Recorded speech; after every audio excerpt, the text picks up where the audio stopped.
Graça e paz de Deus em Cristo Jesus a todos os irmãos, que toda honra, glória e louvor seja dado então ao nosso Deus. Estamos aqui mais uma vez para estudarmos um pouco mais a palavra de Deus e darmos assim continuidade ao capítulo 24 de Mateus, no qual iniciamos um estudo e agora vamos dar a continuação, fazer a parte 2 desse estudo.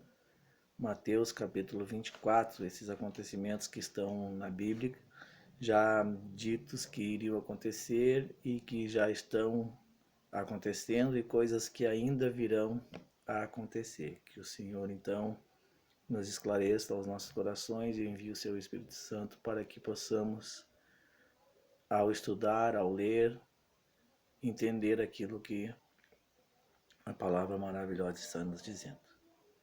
Senhor Deus e Pai, graças te damos, Deus, por essa oportunidade e te pedimos, Senhor, que o teu Espírito Santo esteja conosco para entendermos, Pai, a tua santa e maravilhosa palavra, Senhor. Assim pedimos, Deus, que o entendimento venha do Senhor aos nossos corações, em nome do Senhor Jesus, que o teu Espírito Santo esteja conosco. Amém. Vamos então ler alguns versículos. Vamos ler o versículo 8 até o versículo 14. Então vamos lá, Mateus 24, 8 ao 14. Todas estas coisas, porém, são o princípio das dores. Então vos hão de entregar para seres atormentados e vos matarão. Sereis odiados de todas as nações por causa do meu nome. Nesse tempo muitos se escandalizarão, trair-se-ão mutuamente e se odiarão uns aos outros.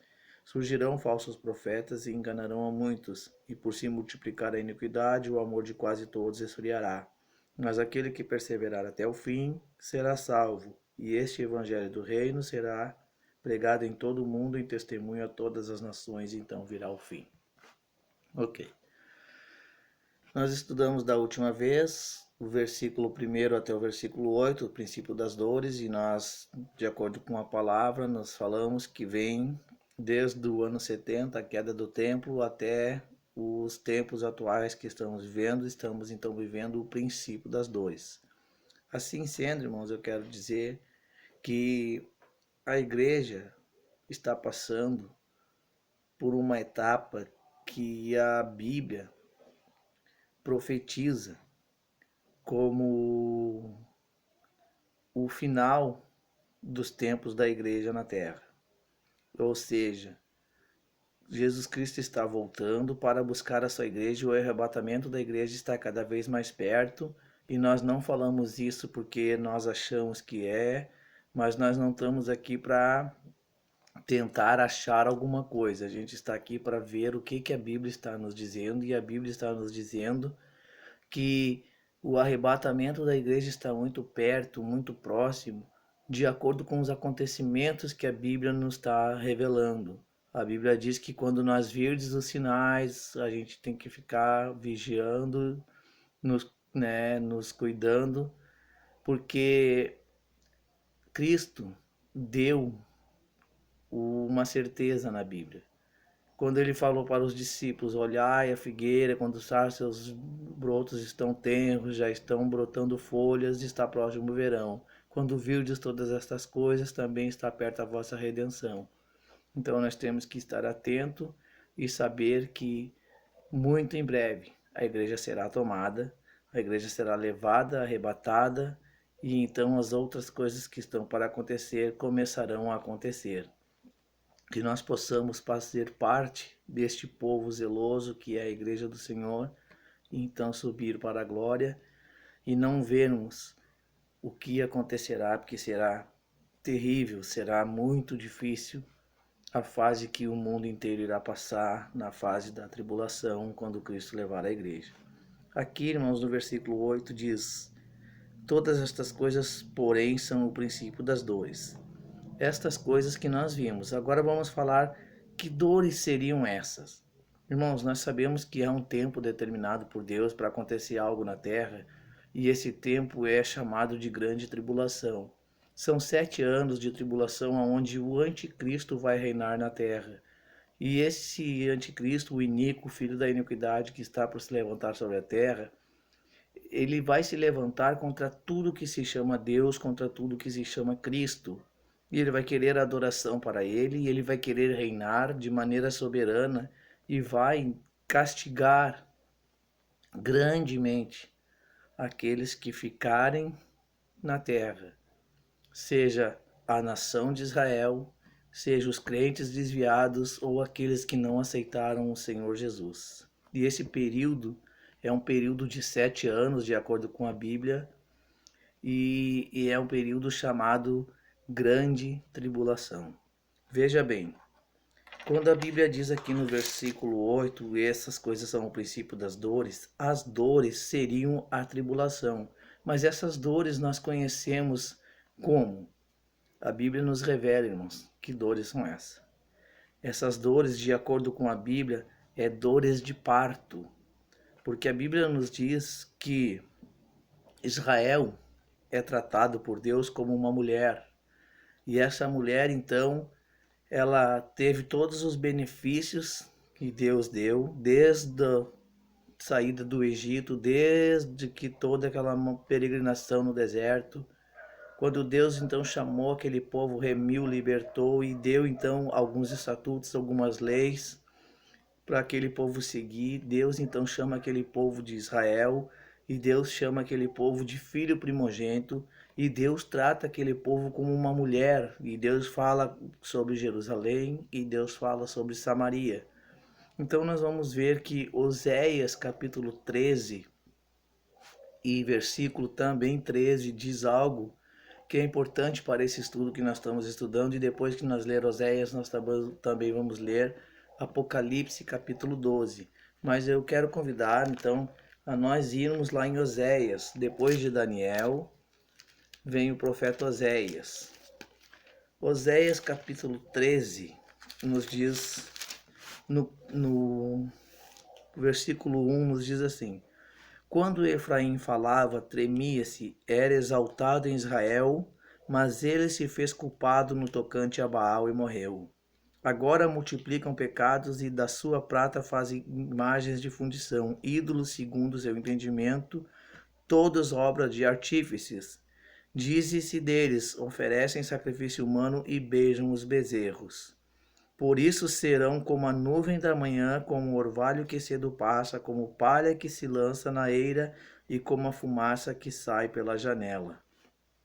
Aqui no versículo 13 diz assim: Dores de mulher de parto lhe sobrevirão, mas ele é um filho insensato porque é tempo e não está no lugar em que deve vir a luz. Eu os remirei da violência do inferno e resgatarei da morte. Onde está, ó morte, as tuas pragas? Onde está, ó inferno, a tua destruição? A compaixão está escondida dos meus olhos. Aqui, Deus está dizendo assim, quando a Bíblia fala em Efraim, é a casa de Israel. Deus está dizendo, eles foram vistos por Deus com um olhar especial. Deus tira esse povo, Deus forma esse povo primeiramente, e depois Deus tira esse povo da escravidão, Deus sustenta esse povo pelo caminho do deserto, e Deus então introduz esse povo à terra prometida. Ao entrar na terra prometida, então esse povo, que é o povo escolhido por um Deus maravilhoso, que fala que nação há que tenha Deus, estão chegados a si como vós tem, o Deus Todo-Poderoso, o Senhor dos Exércitos, o Deus de Israel. Quando esse povo chega, então, esse povo começa a se engrandecer de se auto achar suficiente e querer então para si fazer coisas que Deus aborrece. E estas coisas trazem a ira de Deus sobre este povo. Então eles começaram a trair a Deus com os seus ídolos, trair a Deus fazendo culto a deuses estranhos, cultuando a Baal, cultuando a Aserá, a Astarote, sacrificando seus filhos a Moloque, fazendo tantas coisas. E Deus trará todas estas coisas a juízo. Porém, Deus tem um tempo para essas coisas. E esse tempo está, então, adiante daquilo que o povo de Israel está vivendo ali naquele momento. E Deus fala para ele: dores de mulher de parto lhe sobrevirão. E no decorrer da história de Israel, nós vamos ver que Israel, então, sendo tratado como mulher, aqui no próprio capítulo de Oséias, Oséias traz Israel como uma mulher prostituta. Até mesmo Deus fala para Oséias chamar uma mulher de prostituição, amar essa mulher, casar com essa mulher e ter filhos com essa mulher. E essa mulher trairia Oséias, e Oséias era para Oséias buscar e perdoar quantas vezes fosse necessário, desde o capítulo 1 até o final. É uma analogia, é como se fosse algo que Deus fosse então Oséias e a mulher de Oséias fosse Israel, para que Oséias sentisse mais ou menos aquilo que Deus estava passando com Israel, com toda aquela prostituição que Israel estava fazendo perante Deus. Então, o que acontece? Deus vai falando para Israel, Deus vai conversando, Deus vai enviando os profetas, Deus vai enviando os mensageiros da palavra. Só que nada adianta, Israel sempre se pervertendo e se prostituindo cada vez mais, adorando os deuses estranhos. Vai chegar um tempo que essas dores de mulher de parto virão sobre Israel. E quando é esse tempo? É o que nos importa entendermos agora de acordo com a palavra de Deus. Esse tempo será quando acabar, irmãos, o período chamado graça, que é o período da igreja na terra. Ou seja, houve um tempo que existia a lei e os profetas, e esse tempo nós temos na Bíblia, nós conhecemos como o Antigo Testamento. No Novo Testamento há um novo tempo. Jesus veio para trazer a graça salvadora aos homens, e é o tempo da igreja, que nós conhecemos como o Novo Testamento. Porém, quando essa graça passar, e essa graça vai passar quando Cristo levar a sua igreja, virá então o tempo das dores de parto desta mulher, que é Israel. E eu quero explicar para os irmãos por que dores de parto, mas antes de eu explicar, eu quero que os irmãos me acompanhem a Apocalipse, capítulo 12. O que nós encontramos na palavra de Deus em Apocalipse, capítulo 12? Lá em Apocalipse, capítulo 12, nós encontramos aqui embaixo, em cima, o cabeçalho diz um título assim: A Mulher e o Dragão. Se a sua Bíblia, por acaso, não tem isso, tem algumas Bíblias que tem, outras que não tem. Mas o que importa é o conteúdo escrito a partir do versículo 1. Viu-se um sinal no céu, uma mulher vestida do sol, tendo a lua debaixo dos pés, e uma coroa de 12 estrelas sobre a cabeça. Ela estava grávida e gritava com as dores de parto, sofrendo tormentos para dar à luz. Versículo 1 e versículo 2. Essa mulher, irmãos, é a nação de Israel, tá? Essa coroa de 12 estrelas sobre a cabeça são as 12 tribos de Jacó, as 12 tribos de Israel, os 12 filhos, cada filho uma tribo, conforme os irmãos já conhecem a palavra de Deus. E ela estava grávida e gritava com dores de parto, sofrendo tormentos para dar à luz. Quem é o filho, irmãos, de Israel? O filho dessa mulher é o Senhor Jesus Cristo. Que Israel está, então, gemendo essas dores de parto para que o filho nasça. Mas aí nós vamos nos perguntar, mas como se Jesus já nasceu, Jesus já veio, Jesus já foi sacrificado na cruz, Jesus já morreu e Jesus já subiu ao céu? Claro, nós sabemos disso. Porém, irmãos, o que nós temos que entender é: Israel não aceitou o Senhor Jesus como Filho de Deus. E tanto não aceitou que Israel mandou matar o Senhor Jesus. Os próprios judeus conduziram o Senhor Jesus para a morte e não aceitaram Jesus como Filho de Deus e Salvador, o Messias. E Israel ainda espera um Messias. Eles esperam alguém que virá livrar. Só que eles querem alguém que venha sobre Israel e reine sobre o mundo. Eles não entenderam que o reino do Senhor Jesus não é deste mundo e que o reino do Senhor Jesus é eterno. Então eles mataram, levaram, conduziram o Senhor Jesus até os sacerdotes, até os romanos, e fizeram todo o esforço possível para que o Senhor Jesus fosse crucificado, fosse sacrificado, fosse morto. Então, veja bem o que a palavra do Senhor nos diz. E para nós entendermos bem por que essa mulher está gemendo para dar à luz a este filho. Porque no capítulo 23 de Mateus, no versículo 37, nós encontramos assim, Jesus falando de cima do monte e olhando para Jerusalém. Ele tinha entrado em Jerusalém, ele tinha já feito a sua missão e já tinha ministrado a palavra de Deus e tinha sido expulso de Jerusalém e expulso do templo e agora estava em cima do Monte das Oliveiras olhando para Jerusalém. E ele diz algumas palavras e essas palavras são muito importantes para entendermos o que estamos falando no capítulo 24 de Mateus. Ele diz assim, nós vamos ler agora a palavra de Deus, capítulo 23 de Mateus, versículo 37. Jerusalém, Jerusalém, que mata os profetas e apedrejas os que te são enviados. Quantas vezes quis eu ajuntar os teus filhos como a galinha junta os seus pintinhos debaixo das asas, e tu não quisestes. Agora a vossa casa vos ficará deserta, pois eu vos digo que desde agora não me vereis mais, até que digais, bendito aquele que vem em nome do Senhor.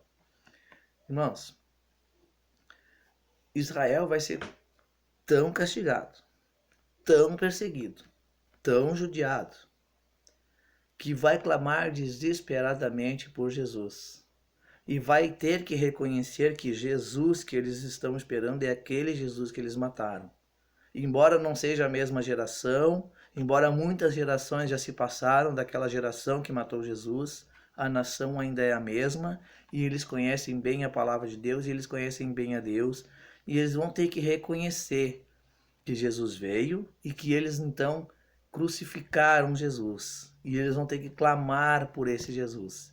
E eles vão ter que dizer, bendito aquele que vem em nome do Senhor, e esse homem é o Senhor Jesus. Só que, porém, para eles clamarem assim e disserem com todas as letras essas palavras, há um período de dor que eles terão que passar. E esse período começa aqui, irmãos, no versículo 9 de Mateus 24. Então vos hão de entregar para seres atormentados e vos matarão. Serei odiados de todas as nações por causa do meu nome. Nesse tempo, esse tempo que fala aqui, a Bíblia diz assim, nesse tempo, no versículo 10, esse tempo é a grande tribulação. Muitos se escandalizarão e trair-se-ão mutuamente e se odiarão uns aos outros. E surgirão muitos falsos profetas e enganarão a muitos no período de 7 anos de tribulação. E por se multiplicar a iniquidade é a falta de justiça. Por se multiplicar a iniquidade, ou seja, a falta de justiça, o amor de quase todos esfriará. Mas aquele que perseverar até o fim será salvo. Irmãos, aqui não há uma confusão com a igreja, que a gente ouve dizer tem que perseverar até o fim, que aquele perseverar até o fim, só esse será salvo. Claro, na igreja nós temos que perseverar sempre, nós temos que ser sempre perseverantes e constantes em oração, abundantes em oração. Mas quando fala perseverar até o fim, é até o fim da tribulação, porque depois que Jesus levar a igreja, vai ter um período de tribulação onde Jesus não virá, só virá no final dessa tribulação. E aquele que quiser ser salvo tem que perseverar até o fim. E eu digo, irmãos, com a certeza que a Bíblia nos dá, não será nada fácil. Então façamos todo o esforço necessário para subirmos para a glória do Senhor no arrebatamento da igreja. Porque será dias terríveis, no qual não imaginamos, no qual a Bíblia mesmo nos diz, nunca houve, irmãos, antes e nunca haverá depois tamanha aflição desses dias, dias da grande tribulação. E este evangelho do reino será pregado em todo o mundo em testemunha a todas as nações, então virá o fim. Esse evangelho do reino, irmãos, é o evangelho do reino de Cristo sobre a terra durante 1000 anos. Não é o evangelho que nós pregamos hoje. Hoje nós pregamos o evangelho de boas novas de salvação.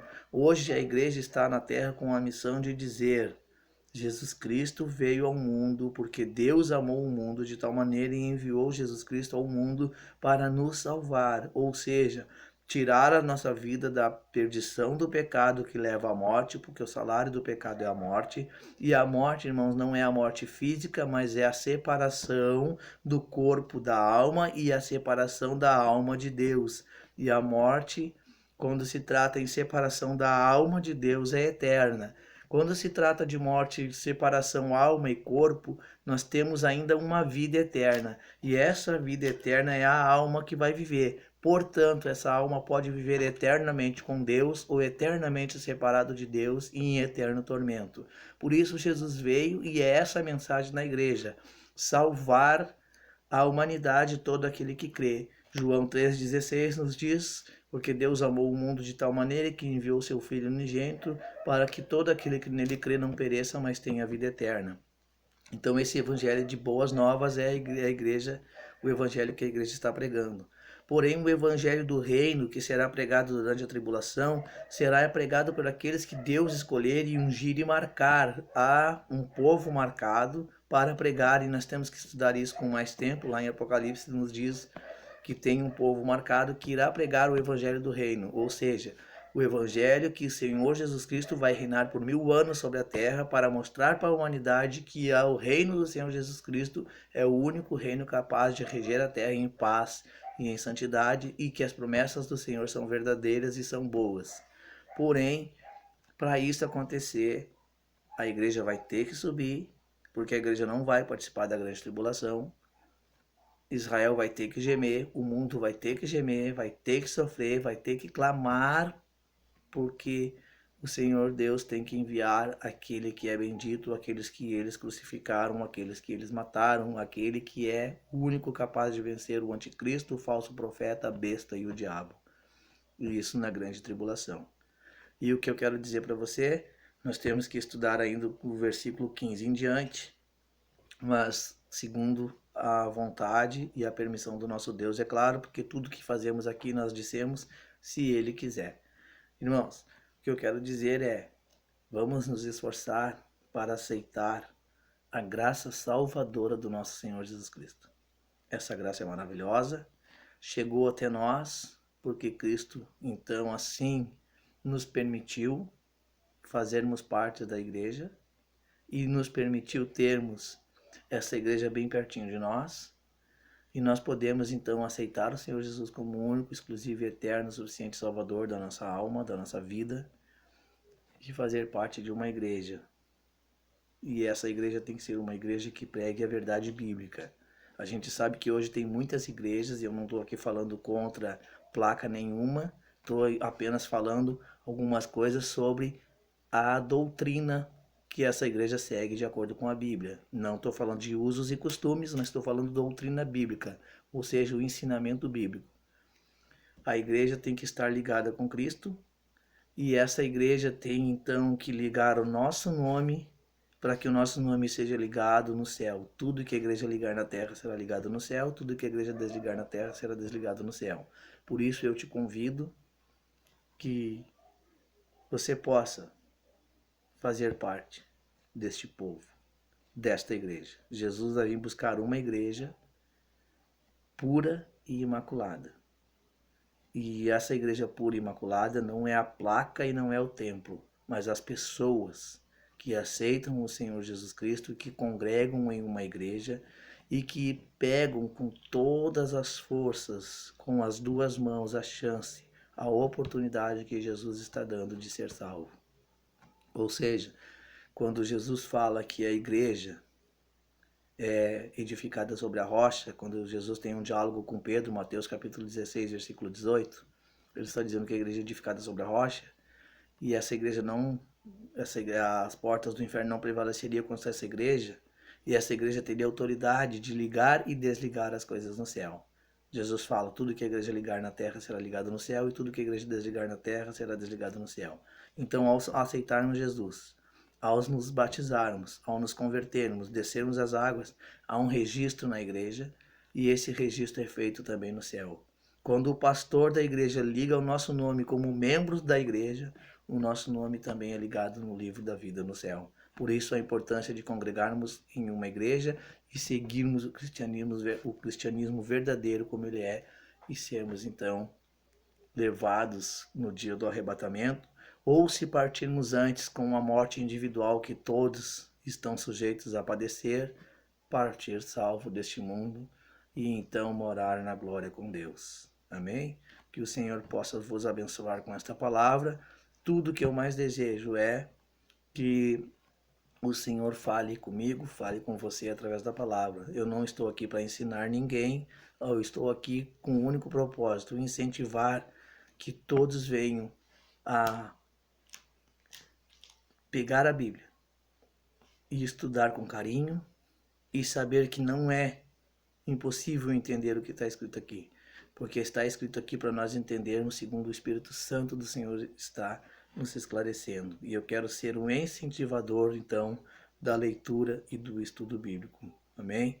Que Deus abençoe todos grandemente na gloriosa paz do nosso Senhor Jesus. Amém?